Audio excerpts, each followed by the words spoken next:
Pemirsa Metropolitan Jakarta, Bogor, Tangerang, Depok, Bekasi. Kita lanjutkan dengan Mas Effendi Ghazali. Tadi mungkin Anda sempat mendengar keterangan Mas Nano Riantiarno, katanya walaupun tidak didengar, kita harus tetap mengkritik. Anda sebagai pakar komunikasi politik, gimana kok orang dikritik nggak pernah mau dengar, itu kenapa sih sebenarnya? Tiga hal ya. Terima kasih tadi Mas Nano, saya dengar sambil menunggu setelah mengkritik Jakarta yang macet, tapi juga nggak didengar, akhirnya macet terus gitu. Yang pertama, poin saya adalah begini, pengkritik harus siap dikritik. Saya ingin itu dulu ya. Jadi karena begini, orang tuh berganti kekuasaan dan itu dia mulai dengan saling mengkritik. Jadi begini, pada waktu kampanye, Anda bisa bayangkan ketika Pak SBY berhadapan dengan Ibu Mega misalnya, maka Pak SBY mengkritik Ibu Mega. Ketika Ibu Mega kemudian Pak SBY naik, Ibu Mega sekarang mengkritik dan begitu. Jadi saya ingin menekankan pengkritik harus siap dikritik. Nah, yang kedua, kenapa kritik tidak didengarkan? Yang saya khawatirkan adalah begini, ada sebuah atau suatu lapisan yang membuat orang yang di dalam tidak merasa dikritik. Ini yang saya khawatirkan, artinya kalau kita belajar, mungkin pada masa Pak Harto begitu barangkali ya. Jadi kalau Pak Harto tanya, mungkin ada pada waktu itu Pak Harmoko atau siapa yang mengatakan, mantap Pak, semuanya baik Pak. Akan kami jalankan sesuai dengan petunjuk Bapak Presiden. Gitu kan, semua baik. Dan kalau Pak Harto ke daerah, maka yang dilihat cuma di pinggir jalan orang melambai-lambai dengan bendera begitu.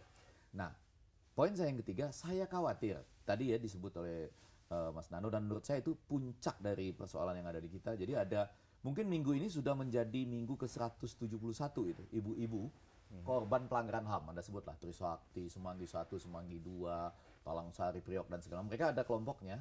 Setiap hari Kamis, mereka sebut aksi Kamisan di depan istana. Pakai baju hitam, payung hitam, antara 40 sampai 100 orang.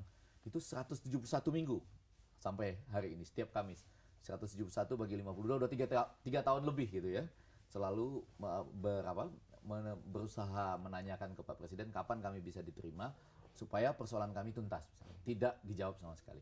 Saya khawatir jangan-jangan nih di istana kita pada saat ini ada, mungkin tidak ada orang yang berani mengatakan nih, caranya tetap harus sopan kan. Mohon maaf Pak Presiden, kalau menurut saya Pak Presiden keliru. Nah, misalnya ya, lalu mengatakan ada begini, atau mohon maaf Pak Presiden, ini ada 171 minggu ibu-ibu dan para korban di depan, menurut saya ada baiknya kita terima gitu.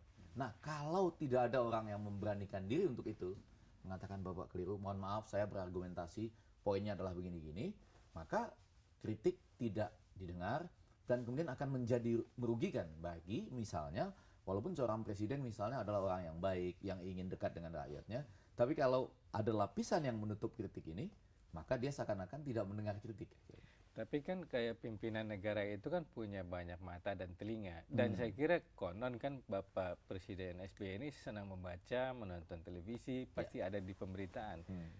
Kenapa? Kan tidak mungkin tidak mendengar atau tidak melihat. Nah, saya agak kembali ke Pong Harjatmo dalam hal ini. Jadi artinya saya mau kait-kaitkan ini apa yang sedang terjadi sekarang. Jadi saya khawatir tadi dan saya yakin ini ada lapisan yang menutup dengan memberikan laporan yang baik-baik saja dan tidak berani untuk berdebat atau apa, walaupun harus sangat sopan. Lalu yang kedua, jangan-jangan bawaan juga. Sehingga Pong Harjatmo menulis di situ apa tuh? Jujur, adil, tegas. Nah, saya tambah lagi sekarang ini mungkin di era pemerintahan ini yang rapat koordinasi sampai 3 kali kan, mulai dari apa tuh yang di Tampak Siring, Cipanas, Tampak Siring, sekarang di Bogor. Jadi kalau sering-sering rapat itu berarti memang antara lain agak banyak kacaunya sehingga perlu banyak rapat, atau yang kedua agak banyak harus koordinasi terus sehingga nantinya orang nanya, ini rapat mulu, kapan tindakannya dilakukan. Nah, isi-isi rapat ini apakah juga mencerminkan misalnya kegamangan sehingga tidak mengambil tindakan, ataukah di rapat itu juga yang Anda sebut sebagai mata telinga ini juga tidak terlalu berfungsi gitu. Nah, Pak Syayuti, Anda kan dulu mantan anggota DPR dan sekarang pimpinan partai. Bukankah kalau pemerintah tidak mendengar, itu kan seharusnya partai DPR mendengar, melihat orang demo setiap minggu, orang mengubur diri, orang sudah sangat parah tidak pernah didengar, Tapi kritiknya kan ya, bagaimana? tapi kan dalam sistem kita ini kaki dan tangan dari semua kritik itu kan sebenarnya eksekutif. Jadi muara pelaksanaan itu pada eksekutif. Tapi Anda kan bisa Ya sekarang menyuarakan. misalnya DPR misalnya membuat pansus, biayanya luar biasa, melibatkan emosi publik, hasilnya rekomendasi yang dipakai pemilihan voting, masyarakat mengikuti, hasil akhirnya juga tidak dilaksanakan. Jadi memang sudah di puncak-puncak kesadaran bahwa orang mungkin sudah apatis, berpikir buat apa lagi kritik yang sudah luar biasa begitu saja tidak Oke. diperhatikan. Oke, sebenarnya kita ada telepon dulu. Halo, selamat malam. Halo. Halo. Oh, mungkin salurannya Halo. terganggu. Halo. Halo, selamat malam. Selamat malam, silakan Pak. Dari mana dengan siapa? Pak Roni di Bekasi. Pak Roni di Malam, Bekasi, Pak Roni. silakan. Pak ini kakaknya Mas Adi Masardi ya, Pak? Iya, iya, Pak. Oh iya. Ya. Saya sependapat dengan Dek Pendi tadi. Iya. Jadi sebelum mengkritik, harusnya bisa mengkritik dirinya sendiri terlebih dahulu. Jangan asal kritik. Sehingga tidak kuman di seberang laut tampak, gajah bengkak di pulau mata tak tampak. Jadi harus ngaca dulu sebelum ngeritik gitu ya, Dek Pendi. Iya.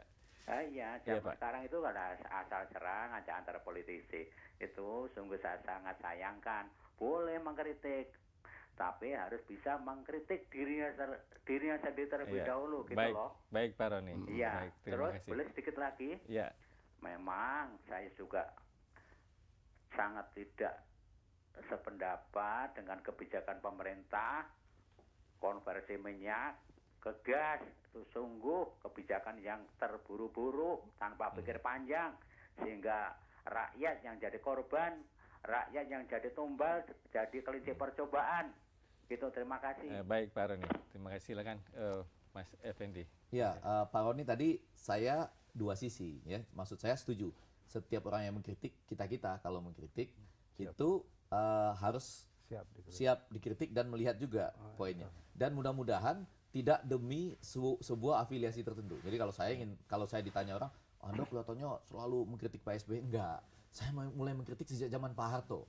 Jadi kalau kita buka arsip-arsip tulisan kita, misalnya entah di Kompas atau di mana, kita sejak dari zaman Pak Harto sudah berusaha untuk menyatakan apa yang benar. Nah, ke Pak Roni tadi, saya setuju bahwa sekarang mungkin menyambung pertanyaan dari Mas Norka tadi bahwa kenapa kita tidak bisa harapkan misalnya teman-teman kita di DPR atau politisi yang menjadi ujung tombak ini kan atas nama rakyat. Ya, amplifikasi suaranya Pak Roni yang tadi protes terhadap misalnya konversi yang terburu-buru ya dari minyak tanah ke gas. Nah, saya ingin segera menghadapkan kita pada kenyataan bahwa sekarang sedang terjadi kartel.